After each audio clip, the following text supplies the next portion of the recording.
नमस्कार, आपके साथ मैं हूं साक्षी जोशी। लॉकडाउन के दौरान फंसे प्रवासी मजदूरों को लेकर राजनीति शुरू हो गई है। मजदूरों को भेजने के लिए गए रेलवे टिकट पर कांग्रेस और बीजेपी आमने सामने है। दरअसल कई जगहों पर टिकट का पैसा लेने की खबरों के बाद कांग्रेस ने ऐलान किया है कि वो प्रवासी मजदूरों के ट्रेन के टिकट का खर्च खुद उठाएगी। कांग्रेस अध्यक्ष सोनिया गांधी ने कहा कि कांग्रेस ने यह फैसला किया है कि प्रदेश कांग्रेस कमेटी की हर इकाई हर जरूरतमंद मजदूर और कामगार के घर लौटने के टिकट खर्च उठाएगी और इस बारे में जरूरी कदम उठाएगी।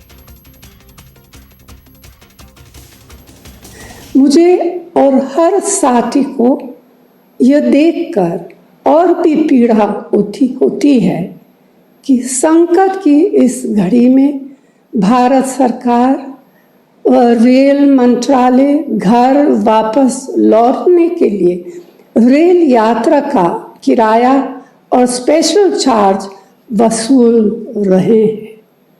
उम्मीद थी कि दाम में आए हजारों करोड़ रुपए पर पहला अधिकार हमारे राष्ट्र निर्माताओं का होगा और इस पैसे का इस्तेमाल अब सबको सुरक्षित और निःशुल्क रेल यात्रा के लिए सबसे पहले किया जाएगा।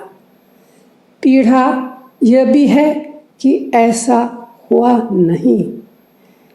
ये विकट हालात देखकर कांग्रेस पार्टी ने निर्णय लिया कि हर प्रदेश में ज़रूरतमंद श्रमिक भाइयों और बहनों के घर लौटने की रेल यात्रा का खर्च उठाएंगे।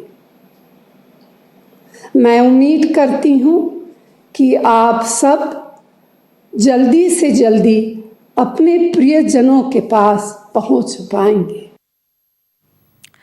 वहीं मजदूरों के रेल टिकट पर सियासत शुरू हो गई है। कांग्रेस पर बीजेपी का पलटवार आया है। किसी भी स्टेशन पर टिकट की बिक्री नहीं है। रेल मंत्रालय 85% और राज्य सरकार 15% मजदूरों के टिकट का पैसा देगी। राज्य सरकारें टिकटों का खर्च दे सकती हैं। एमपी की बीजेपी सरकार ऐसा कर भी रही है। कांग्रेस राज्यों की सरकार भी ऐसा कर सकती है। और हमारे पॉलिटिकल एडिटर रमन कुमार हमारे साथ जुड़ गए। रमन, सबसे पहले तो इसकी असलियत बताइए। क्या वाकई मजदूरों से पैसे लिए जा रहे हैं? जो सरकार क्लेम कर रही है वैसा नहीं हो पा रहा है, या फिर कांग्रेस सिर्फ राजनीति कर रही है? देखिए साक्षी, सोनिया गांधी की प्रेस कॉन्फ्रेंस के बाद एक कई राज्य सरकारों की तरफ से ये प्रेस रिलीज करके जानकारी दी गई कि हम जो मजदूर हैं, जो श्रमिक हैं, उनका किराया खुद वहन करेंगे। रेलवे को उस पैसे की अदायगी की जाएगी राज्य सरकार के द्वारा। चाहे राजस्थान सरकार की बात करें या छत्तीसगढ़ सरकार की बात करें। इससे पहले आपने देखा था कि नीतीश कुमार की तरफ से कहा गया कि हम 1000 रुपये मिनिमम पैसा मजदूरों को देंगे। अगर इससे ज़्यादा किराया लगता है तो उस किराए के अलावा 500 रुपये हम मजदूरों को देंगे। जो इस बात का ऐलान इससे पहले, आज से पहले नहीं किया गया था। यानी कि कांग्रेस अध्यक्ष के प्रेस कॉन्फ्रेंस के बाद और इस ऐलान के बाद कि सभी राज्य की जो इकाई है पार्टी की, उनको ये निर्देश दिया गया है कि जिन राज्यों से, जिन जगहों से जो ट्रेन चल रही है मजदूरों को भेजे जाने की, उनका किराया वो पार्टी की इकाई वहन करेगी। उसके बाद से बीजेपी की तरफ से संबित पात्रा का बयान आया कि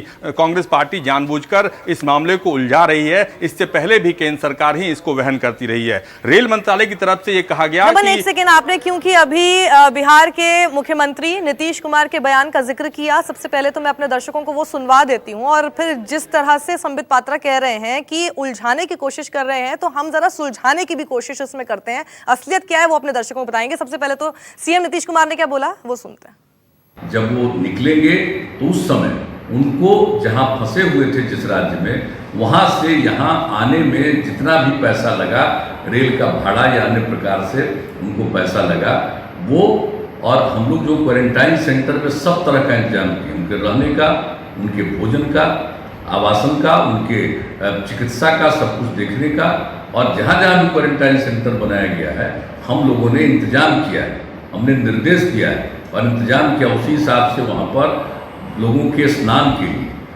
शौचालय के लिए सबका प्रबंध किया गया। तो भोजन और पीने का पानी नहीं, हर प्रकार की सुविधा वहाँ पर उपलब्ध कराई गई है। वहाँ रहेंगे, और जब वो निकलेंगे 21 दिन के बाद, तो आने में उनको जितना भी खर्च हुआ बाहर से, और उसके अलावे 500 रुपया और राज्य सरकार उनको देगी। तो पॉलिटिकल एडिटर रमन कुमार हमारे साथ बने हुए हैं। रमन, अब नीतीश कुमार का ये जो बयान है, ये भी बात सच है कि कांग्रेस की तरफ से ये स्टैंड लेने के बाद ही नीतीश कुमार का इस तरह का बयान भी सामने आया है? यानी हम ये मान के चलें कि पहले इस तरह की कोई भी सुविधा नहीं दी जा रही थी? ये 1000 रुपए 500 रुपए जो अब ये मेंशन कर रहे हैं वो इसलिए क्योंकि कांग्रेस ने इस मुद्दे को उठाया।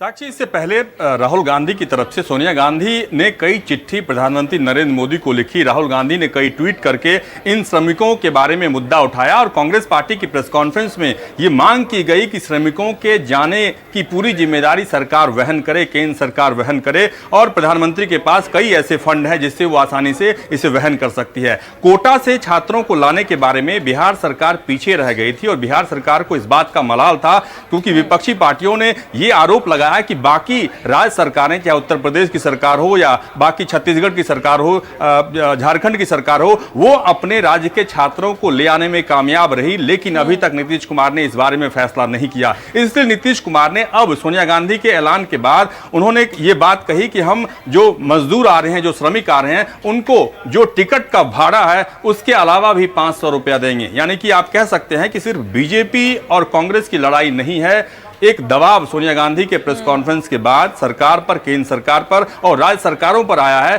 कि जो श्रमिक हैं, जो मजदूर हैं, जिनके बारे में कहा जाता है कि अर्थव्यवस्था की रीढ़ की हड्डी हैं, और उसे बिल्कुल अलग थलग करके रखा गया, क्योंकि विदेश में रहने वाले जो भारतीय हैं उनको अगर स्पेशल एयरक्राफ्ट भेजकर हम भारत मंगवा सकते हैं, तो हमारे श्रमिकों को उनके घर क्यों नहीं भेजा जा सकता है सरकार के खर्चे पे? सबसे वाजिब सवाल यही था रमन कि हम लोग प्लेन भेज देते हैं बाहर से हमारे देश में लाने के लिए लोगों को, लेकिन हमारे ही देश के अंदर जो एक राज्य से दूसरे राज्य जाना चाहते हैं, और उनको जाना इसलिए पड़ रहा है क्योंकि उनके पास मूल सुविधाएं उनकी राज्य सरकारें नहीं दे पा रही हैं, और उनसे फिर अगर हम ऊपर से टिकट वसूलेंगे, पैसे वसूलेंगे टिकट की आड़ में, तो वो भी बहुत ज्यादा खराब लगता है। लेकिन इसमें सियासत तो होनी ही थी राजनीतिक दलों की, वो भी देखने को मिल गई।